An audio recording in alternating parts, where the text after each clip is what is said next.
Marketing Your Private Practice is a podcast where you'll learn easy to implement tips and strategies to grow your business without spending all day online. I'm your host, Colaiacovo, and I teach practitioners the Thrive marketing method to create simple and streamlined plans by focusing on long-term strategies, not just social media.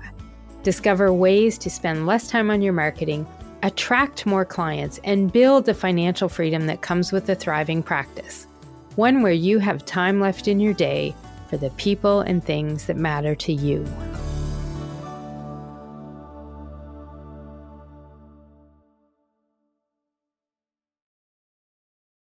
Hey, private practice heroes. Thanks for tuning into the podcast today. I'm your host, Colaiacovo, and what I wanted to talk about today was 3 marketing shortcuts that many folks use because it seems like a great idea at the time, but they actually work against your efforts to grow your practice or your business. And I never want that for anyone. The time you put into marketing your private practice or your business, it should pay off with results, with leads, and with growth. So let's talk about these shortcuts today so I can help keep you from going down that path of really blocking yourself from growth in your practice or your business.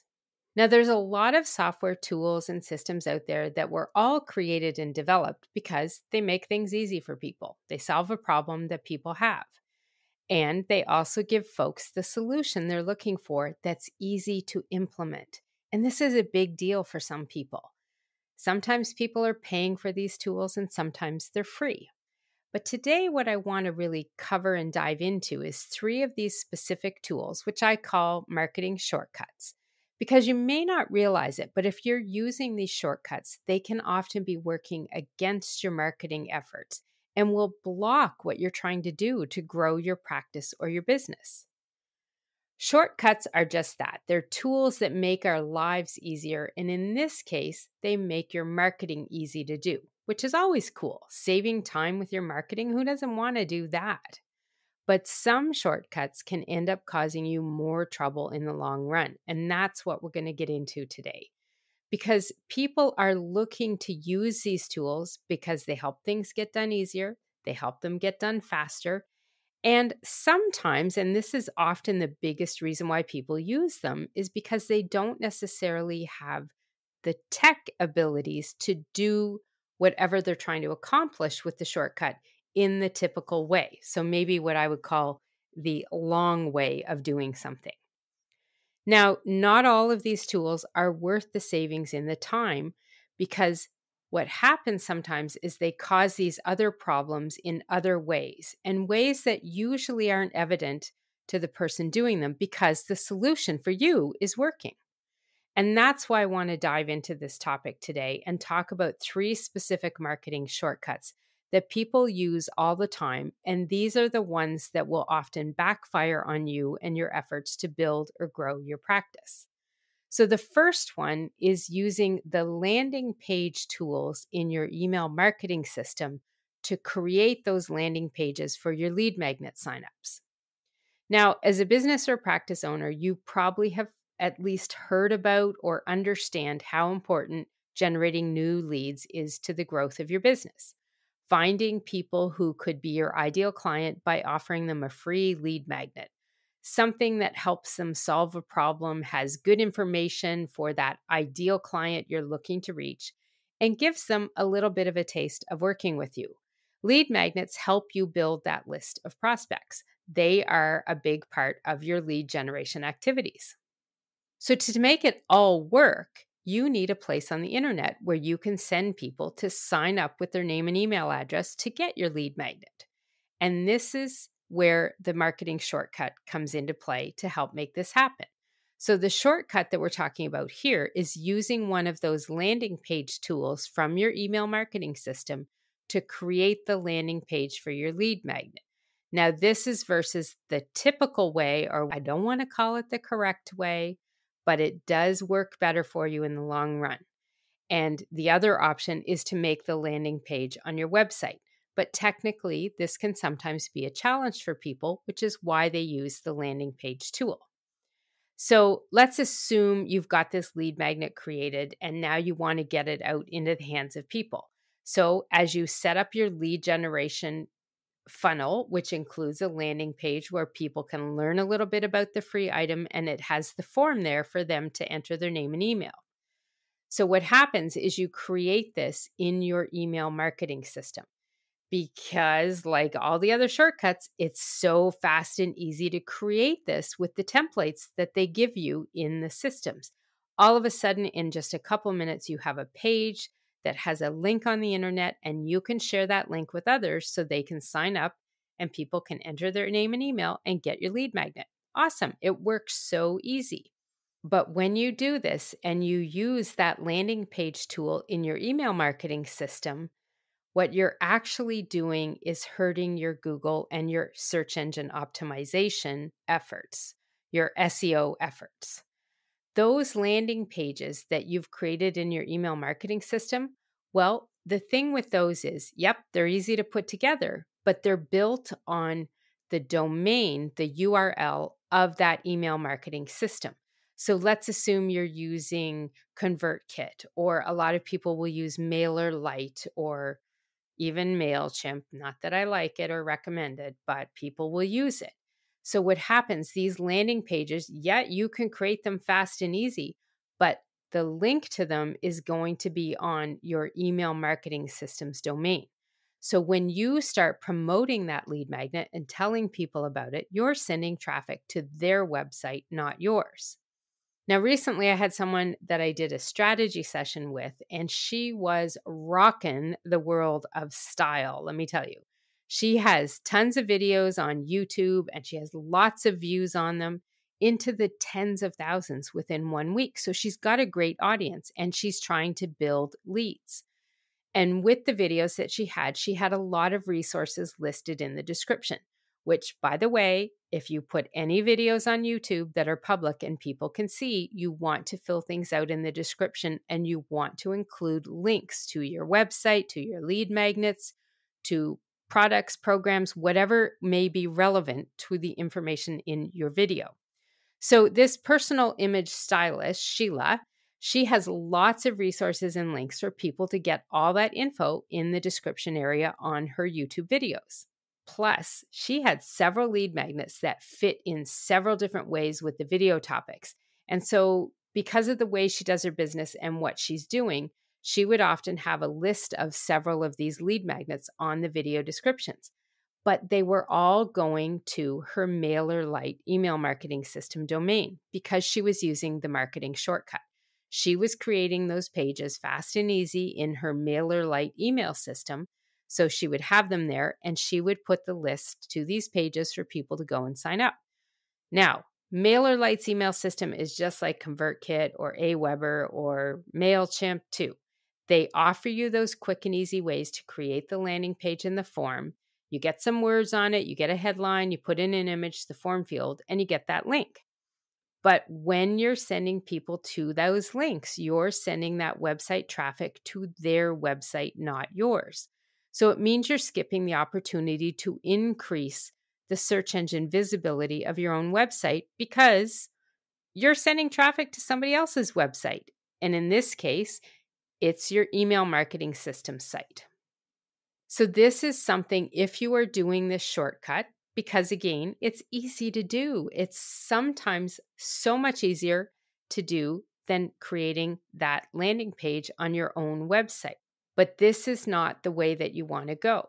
When folks come to your website and they take the action that you have, like filling out the form, and then they go to another page, because if you listen to me at all and listen to any of my lessons, you know that sending them to a thank you page is key, because that's also sending them to another page on your website, and it means they're staying on your website longer.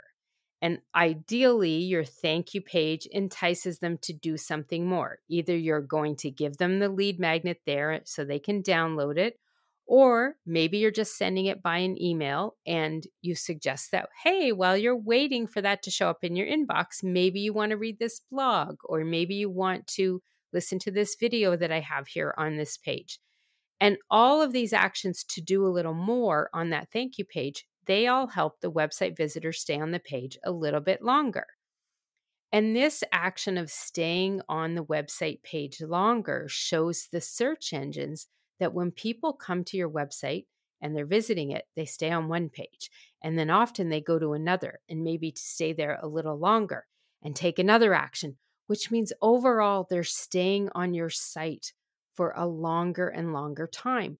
This is stuff the search engines want to see because it tells them your website interests people. They get good information from it because the longer you keep people on your website, consuming the info, reading the information, not only are they getting that information, but you're making the search engines happier because they see this activity. And it helps boost the rankings of your website, which in the long run means the search engines will start sending traffic to you and then more traffic. And that's how you start having people find you on Google. And this is what you want people telling you when you're in a consult or they're filling out a form. How did you find us? I found you on Google. This is awesome to do. But if you're using the marketing shortcut of using your email marketing system to create those landing pages and you're sending the traffic to those landing pages, you're missing that opportunity to get the Google love, as I call it. You're just not getting that same amount of traffic as you could be if you were sending people to the landing page on your website. So this is what you want to try and do. You want to try and get the landing page on your website, and that's the URL that you promote to people.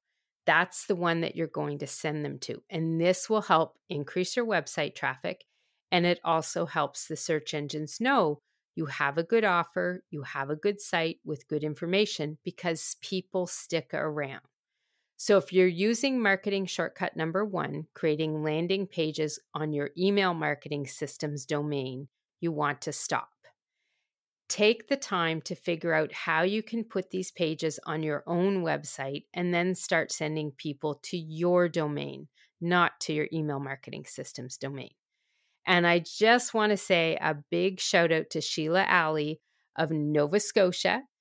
You can find her at Style by Sheila on YouTube because while I was doing some research on this, I can see that not long after our marketing strategy session, she has stopped using those landing pages and has people going right to her website. So great job, Sheila. Now, let's talk about the second marketing shortcut that a lot of people use, and this is one that they use with their Instagram account. The problem with this shortcut is very similar to the landing page shortcut that people like to use, and that's the reason why I don't want you using it.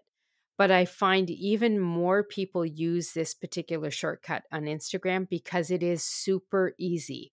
It's an awesome shortcut. It's simple to do. And what it is using one of those link in bio tools as the website link on your Instagram profile. So this is another shortcut that a lot of people use because it is so easy to make it happen. They don't have to figure out how to create a page on their website. They use Linktree or link in bio, and they create this landing page with buttons on it that have all sorts of links. It's easy to update, so simple to do. And it is a shortcut that so many use. I've actually dedicated an entire episode on this podcast to this particular topic. It's episode number 18. And the reason that I talk about it so much and in depth on that particular episode is because it is the one that is causing you to send traffic, and one of your only ways for a lot of people on Instagram to send traffic to your website, but you're sending it elsewhere.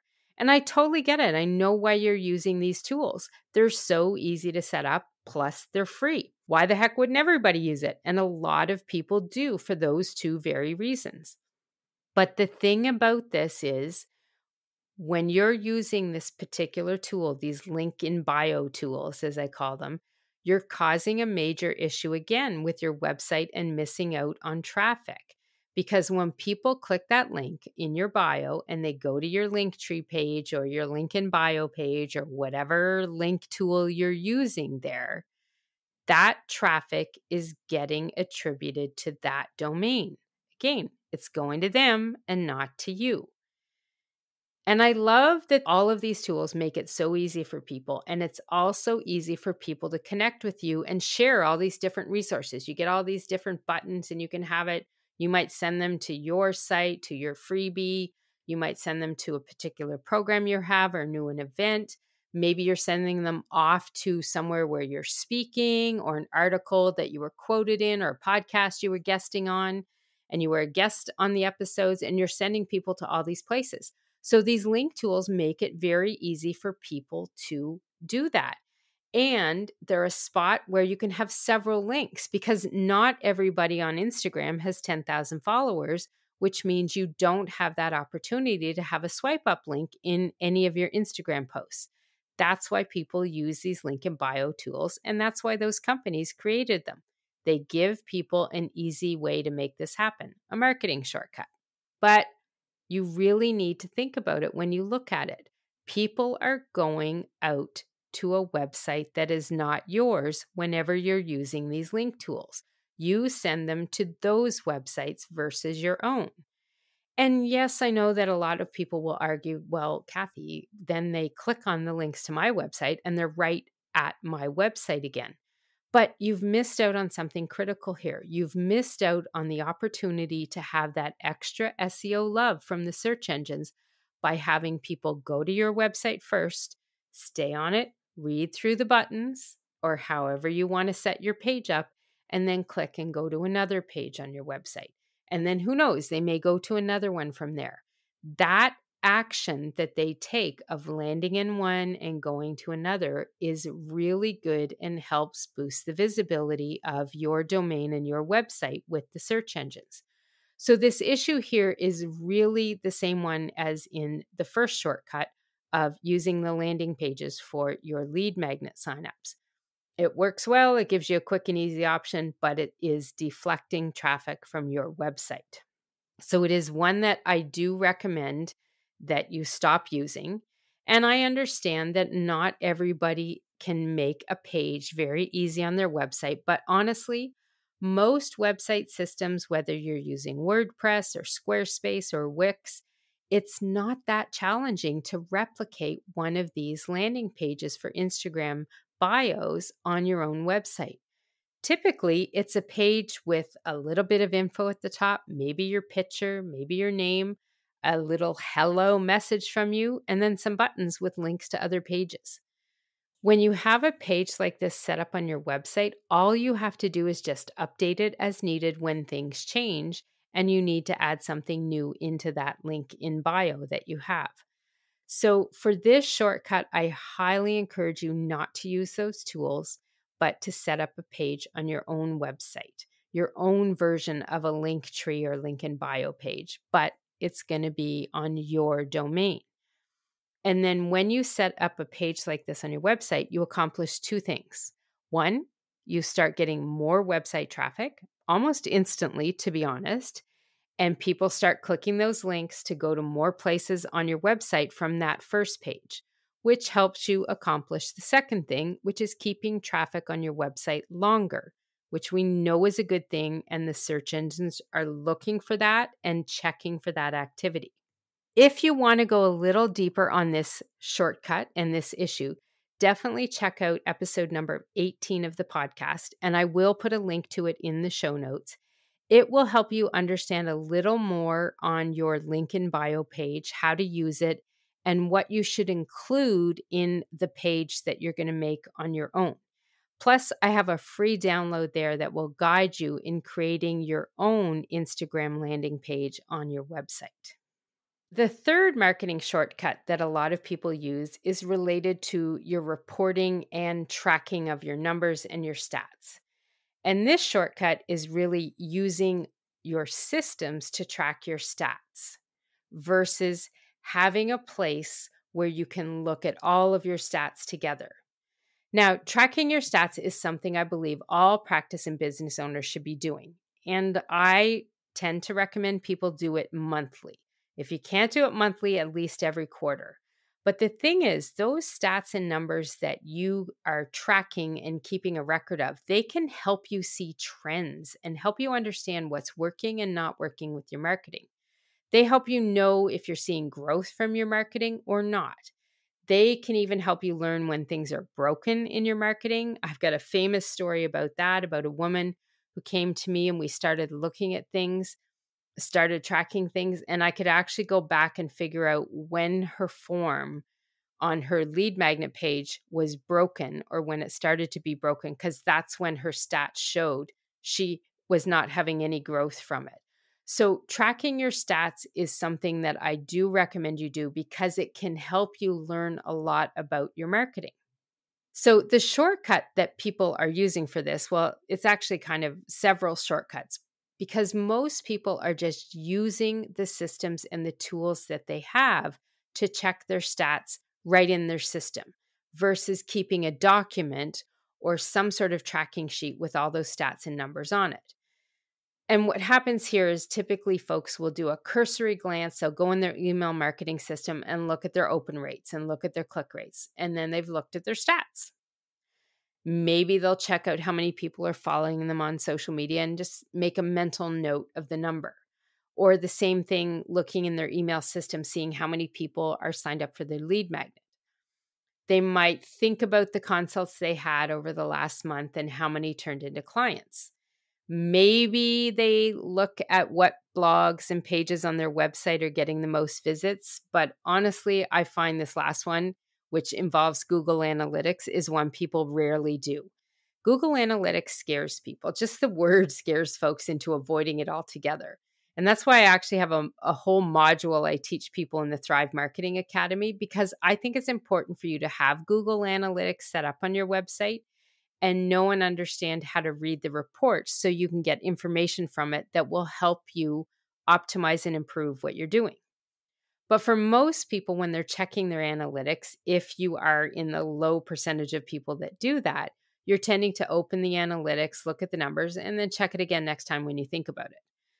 So this is where I find people often say they're checking their stats. Sure, I'm looking at my numbers, I'm checking them. And all they're doing is going in the systems, looking at them, kind of what I said earlier, a cursory glance to see what the numbers are, and then they move on from it.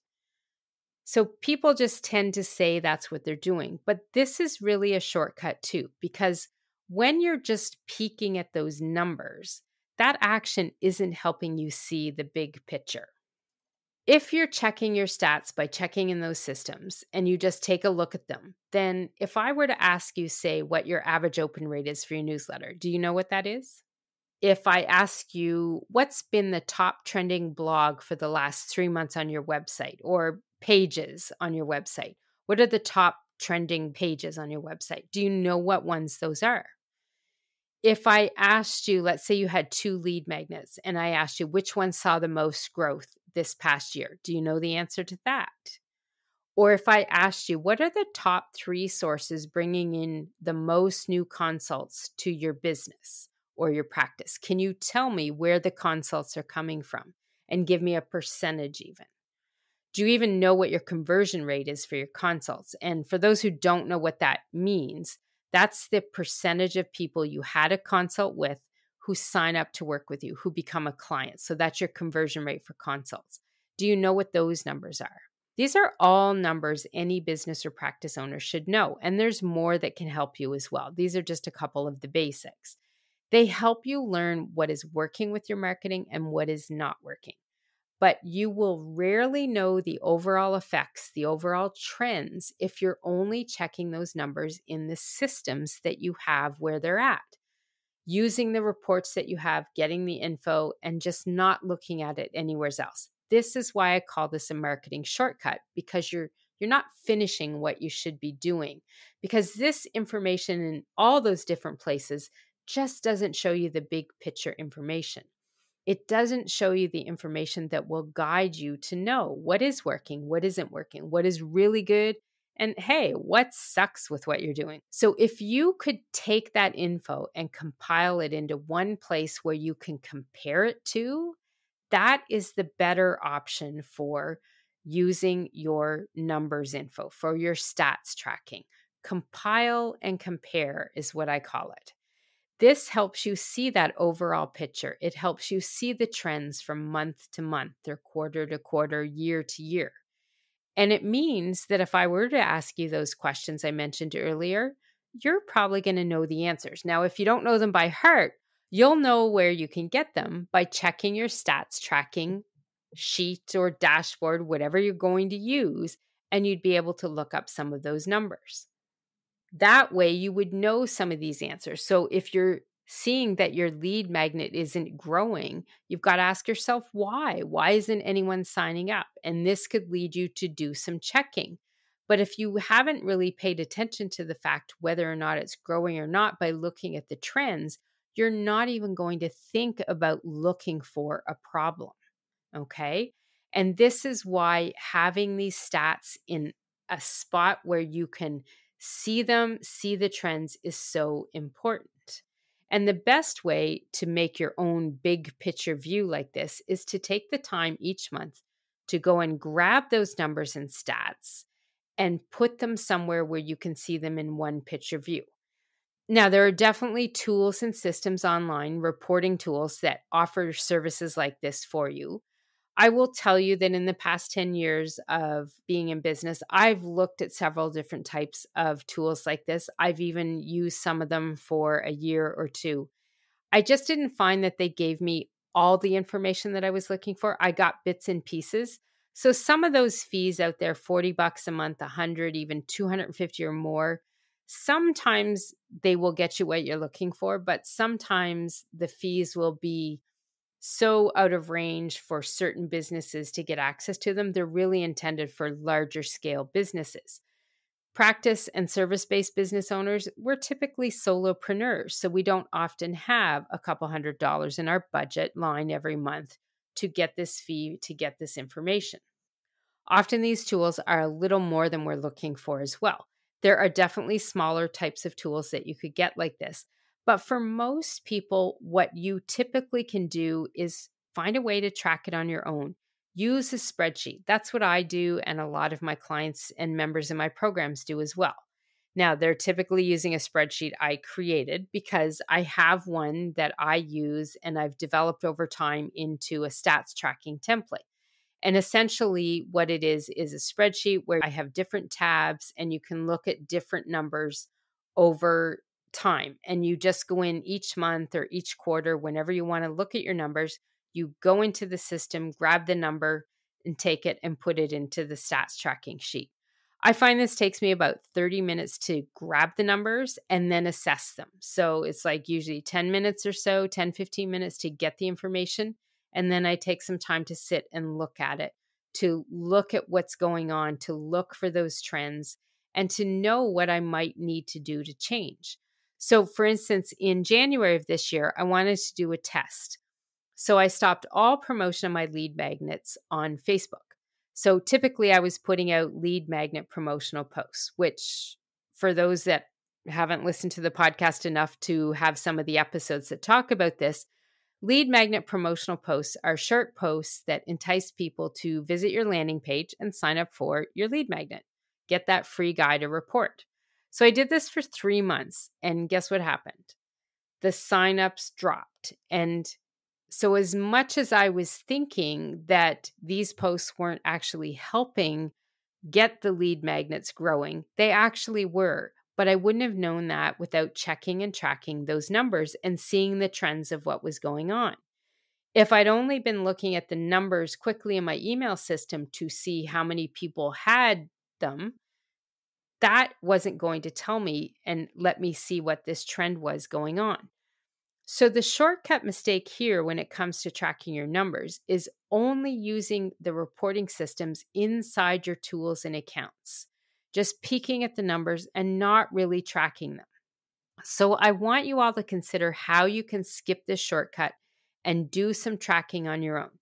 Get a simple spreadsheet going with some different tabs to track your newsletters, your lead magnets, your social media community, your consult, and your website traffic. And then block time each month to compile and compare that information. Look at it, analyze it. See if you can figure out what's working or not with them so you know what to adjust or change so that you can keep growing your practice versus stagnating because you're not sure what's going on and what's working or not. And I don't want you to panic when you think about doing this tracking. I have that free stats tracking template. It will get you started here, and it will give you an idea of how to do this. Even if it's not ideal for you to use that, you'll get an idea of what you could possibly make for yourself as well. And really, whether you use my template or you make your own, what is a better option than using those systems and doing that shortcut and just peeking at your numbers is I want you to have a plan for a schedule for tracking your numbers so that you're taking the time to compile and compare what you see so that you can learn and understand what will help you improve your marketing and help you grow your business. So those are the 3 marketing shortcuts that every practice owner should avoid if you want to have faster growth with your practice or your business. And again, as I mentioned earlier, they're often marketing shortcuts that always seem like a great idea, but the reality is they could be working against your efforts to grow, and that's something you definitely don't want. So to recap those 3 marketing shortcuts again, they are number 1, using the landing pages in your email marketing systems for your lead magnet sign-up pages. Number 2, using those link in bio tools on your Instagram profile. Instead, create your own landing page for Instagram on your website. And number 3, using your systems to just check and look at your marketing numbers versus tracking the stats and compiling and comparing them. Now, what are your action steps from today? Well, I want you to just sit down and think and reflect on your business and your marketing habits and your actions and identify, are you using any of these 3 shortcuts? If you are, make a plan for what you can do to move away from using them and into the options that will give you a better way of doing your marketing so that you're growing your practice or your business. I want you doing stuff that's going to help your business versus harming it. And these shortcuts will work against your business marketing, and they could potentially harm what you're trying to do with all the time you spend on your marketing. To dive more into the option for the Instagram bio landing page, you can check out episode 18 of the podcast to get more details and access to the free tip sheet on setting up your own Instagram landing page on your website. If you want to get started with tracking your stats in a way that you can see the big picture, definitely grab my free stats tracking template, which has a guided video on using it. And I'll link to both of those on the show notes where you're listening in today, or you can just visit marketingyourprivatepractice.com/40 to access all of the show notes and the transcript for this episode as well. This is Kathy Colaiacovo signing off, and I want to wish you a fabulous day and an even better week. And remember, if you're looking to thrive in practice, that means identifying if some of the marketing shortcuts you're using today are working against your efforts to grow your business. Shift what you're doing, and you will find yourself with more traffic and more leads and knowing exactly what you should do to optimize and improve those results too. I'll see you next time. You can find all of our show notes and resources mentioned at marketingyourprivatepractice.com. Be sure to connect with me on Instagram at pepperitmarketing and say hi. I'd love to hear any feedback you have, and make sure to rate and review the podcast and hit subscribe on your favorite player so you don't miss any future episodes.